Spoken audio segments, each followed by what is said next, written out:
It's almost rude, honestly. How are we supposed to focus on the main love triangle when the secondary couple has 10 times the chemistry with half the screen time?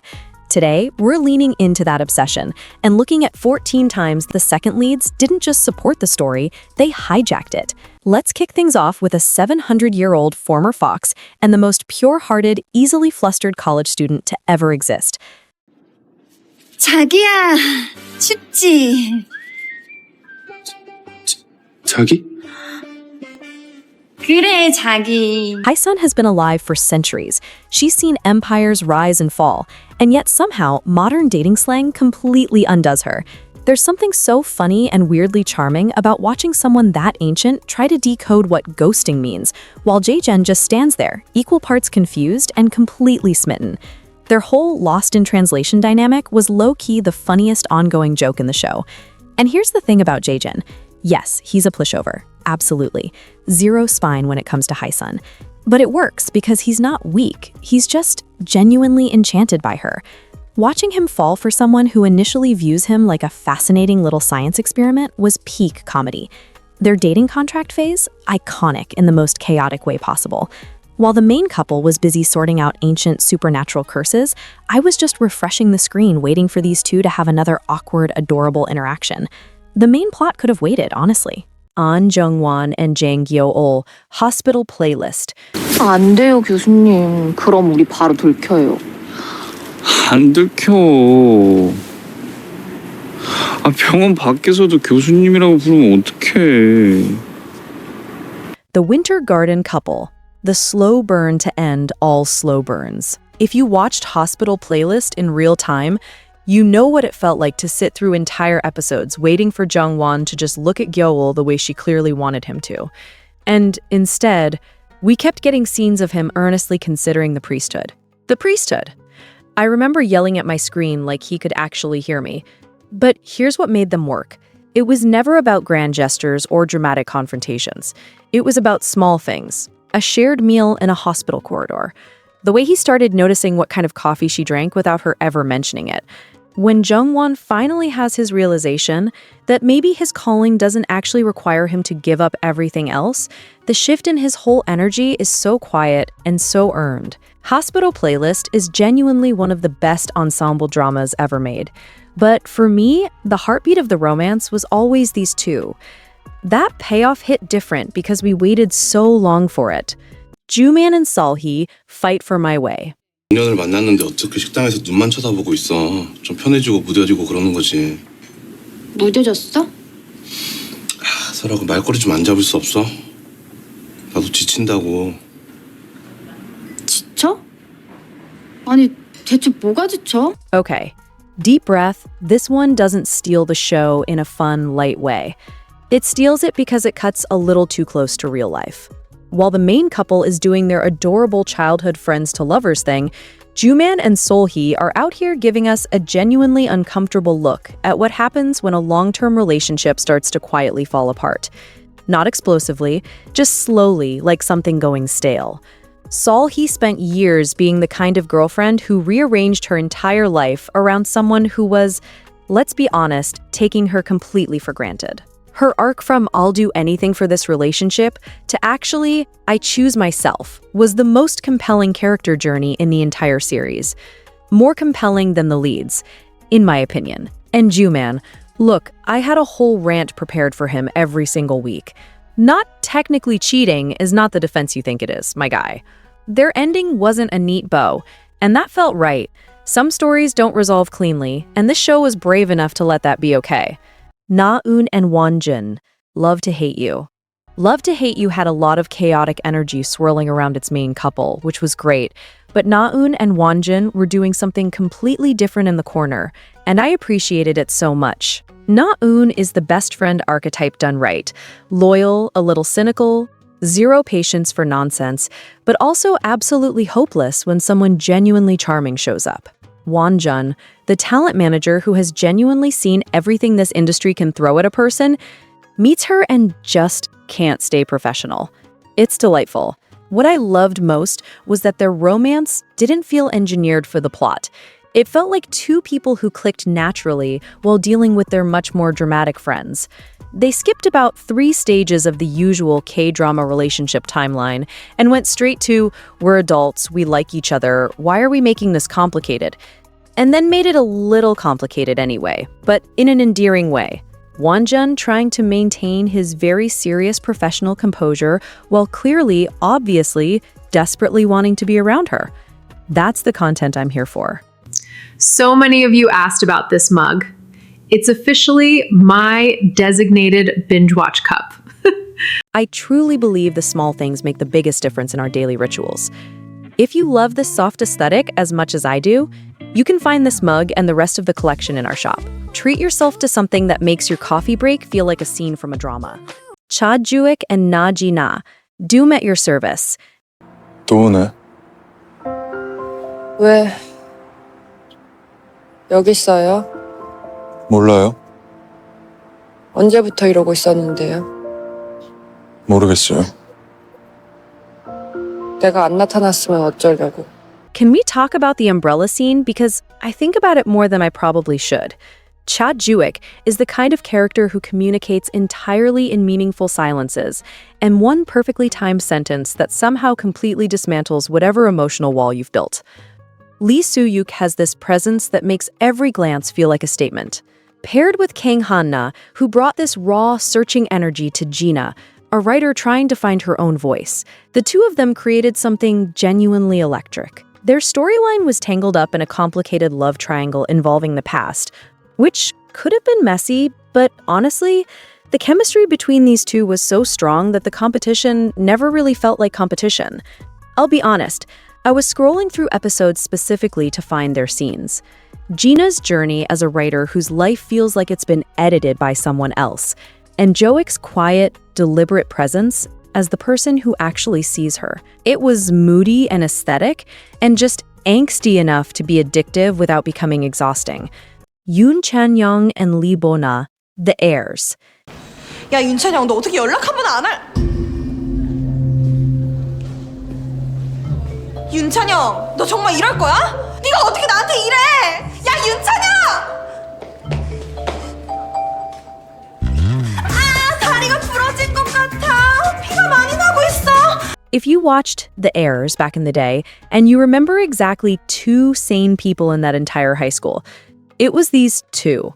Lee Bo-na, played by Crystal Jung, was technically written as comic relief, but she turned it into something so much more watchable than that. Spoiled? Yes. Loud? Extremely. Jealous to a degree that probably required professional intervention? Also yes. And yet, somehow she made every single one of those qualities completely charming. Chan-young, meanwhile, had the patience of someone who had genuinely made peace with everything. He'd let her spiral, wait it out, drop exactly the right compliment, and watch her calm down like clockwork. It was funny, but it was also kind of sweet. They clearly liked each other. Like, actually enjoyed each other's company, which was shockingly rare in a show where most of the main relationships seem to run entirely on suffering. Bona's Kim Tan is coming. Energy was a gift to this fandom, and we should acknowledge it more. Park Eun-tak and Yoon Ah-ram. Dr. Romantic 2. 모르는 척 하라고요? 네. 그냥 모르는 척 해주세요. 여 원장님한테도 병원 식구들한테도. 아니 어떻게 그래요? 폐 쪽에서 분명 잡음이 들렸는데 어떻게? There is something really specific about the kind of romance that develops in a high-pressure hospital environment, and Eun-tak and Ah-ram captured it perfectly. Eun-tak is steady in a way that feels almost gravitational. He's the kind of person Doldum Hospital runs on quietly, without anyone making a fuss about it. So watching his composure gently come undone every time Ah-ram smiled at him was genuinely serotonin-boosting television. Actually, scratch the puppy love framing. That undersells it. What made them interesting was that it was built on mutual respect. Ah-ram wasn't just there to soften Eun-tak's edges or give him something to smile about. She was a capable doctor with her own perspective and her own lightness, and he genuinely admired that. They didn't need a manufactured crisis or a disapproving parent subplot to keep things interesting. Their sweetness was enough. And that's honestly harder to pull off than people give credit for. Mo-am and Dan-ho, love next door. 심지어 고백했다 까였죠. 근데 그 중요한 걸 왜 엄마 앞에서 하다못해 그 키스도 또 내가 먼저. This is one of the newer couples on this list, and they made an impression fast. Mo-am is basically a human firework. High energy, acts first, thinks later, the kind of person who fills a room the second she walks in. Dan-ho is doing his absolute best to keep his life structured and calm, partly because he has a daughter depending on that stability. The contrast between them should be exhausting, and instead it's just really, really fun to watch. What elevated them beyond the standard opposites attract setup was that Mo-am didn't just fall for Dan-ho, she fell for his whole life. His daughter, his routines, all of it. That's not a small thing to write well, and the show handled it with genuine warmth. Also, Dan-ho's face whenever Mo-yoon does something slightly chaotic, that specific expression of, I didn't see that coming but I'm not even surprised, is the kind of subtle comedic acting that deserves more appreciation than it gets. Scarlett and Seoul Ji-hoon, Search. 지금 너무 신나. 우리 꼭 데이트하는 것 같아. 데이트 같은 게 아니라 데이트죠. 나가기 전까지 매일 해요. 15번 남았어요. 아, 그러니까. 그래서 언제 말로 올 거냐고. This might be the most unique dynamic on this entire list. Scarlett is a high-powered executive who in her personal time relieves stress by beating up creeps. Seoul Ji-hoon is a gentle, kind-hearted, aspiring actor who plays a full-on villain in a daily soap opera. The contrast is almost too good to be real. She's terrifying in the boardroom and a complete mess when it comes to him. He throws kimchi at people on television and then goes home and is the most thoughtful person imaginable. The way their relationship started, with her becoming his fan before she even knew him personally, was hilarious and somehow deeply sweet. Watching this takes no prisoners woman turn into a flustered, giddy fangirl whenever his drama came on was a highlight of the whole series. And the meta layer of it, she's falling for a guy whose whole public persona is the opposite of who he actually is. Gave their story this fun, layered quality that made every scene they shared genuinely entertaining. Seung-jun and So-dan, Crash Landing on You. 난 좋은데.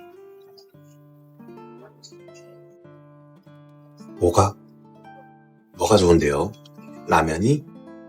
그 어떤 남자가? 아니면 내가? I'm still upset about this. Years later, just so we're clear, so Dan spent a long time being promised to a man who was never going to choose her, and she handled it with this sharp, composed dignity that made you root for her even when she was technically the obstacle. And then Seung-jun showed up, a slippery, charming con man who, against all logic, turned out to be exactly the person she needed. He went from someone you couldn't fully trust to someone who made you feel genuinely protective of him. And it was all because of how he looked at her. He saw her, the sharpness, the loneliness, all of it. And he chose her anyway. Their chemistry was sophisticated and a little melancholy in a way that honestly rivaled the main couple for me. It wasn't about destiny or fate. It was about two people who didn't belong anywhere finding each other anyway. Why did the writers do what they did on that rooftop? Why? I will never fully forget it. Jason and Kim Pil-suk, Dream High. 아니, 너 말이야. 왜 아직도 여기서? 걱정 마라. 갈 거니까. The Milky Couple. If you were around for the Dream High era, you already know. These two had a chokehold on the fandom that genuinely rivaled anything the main couple was doing. Jason was the talented, slightly arrogant star who didn't initially seem like the type to look twice at someone like Pil-suk. And that made it all the more satisfying when he did. Because he noticed her talent, before anything else, he heard her sing, and something shifted. Their energy was this sweet, high school musical kind of innocence that felt genuinely contagious.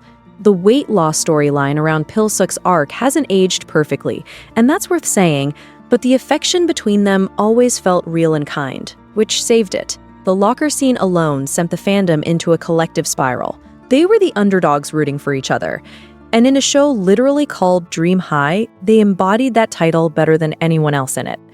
Grim Reaper and Sunny, Goblin. 잘 지냈나요? 소식 안전한다더니. 깜빡한 거죠. 내가 만난 남자가 저승사자라는 걸. 이 소식이 이리로 올 줄 알았나? 보고 싶었어요. If there's a picture next to star-crossed lovers somewhere, it should just be these two on that bridge. A grim reaper who can't remember his own past, and a woman who runs a chicken shop and turns out to be carrying centuries of history he doesn't fully understand yet. Lee Dong-wook and Yoo In-na have a natural, easy chemistry that makes every scene they share feel effortless in the best way. And when the weight of their actual history comes into the story, it hits that much harder because of how light things felt before. Their banter was some of the best in the show. The teasing, the small moments of unexpected warmth, genuinely fun to watch. But it was the silent scenes that stayed with me. The ones where one of them tears up and doesn't know exactly why, and you, the viewer, know everything they don't. That's painful storytelling done well. The fact that Lee Dong-wook and Yoo In-na were later cast as the actual leads in Touch Your Heart, essentially because fans demanded a happy ending for them, tells you everything about the impression they made. Myung-ju and Jae-hong, Descendants of the Sun. 그 사진이 그렇게 중요했습니까? 아유, 이뻐라.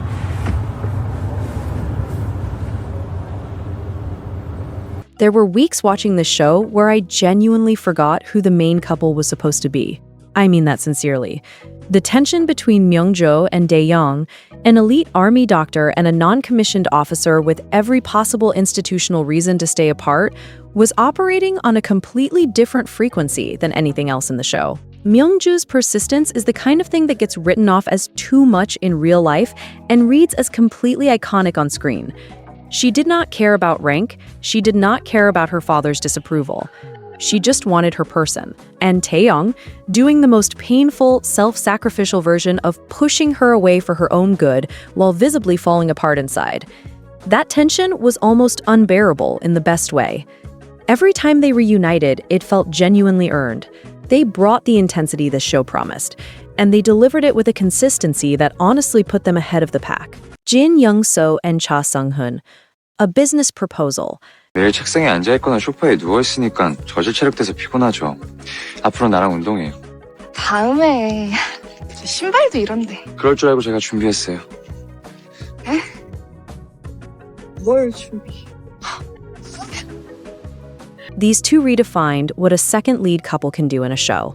They didn't ease into it. They didn't slowly build over 12 episodes of longing glances.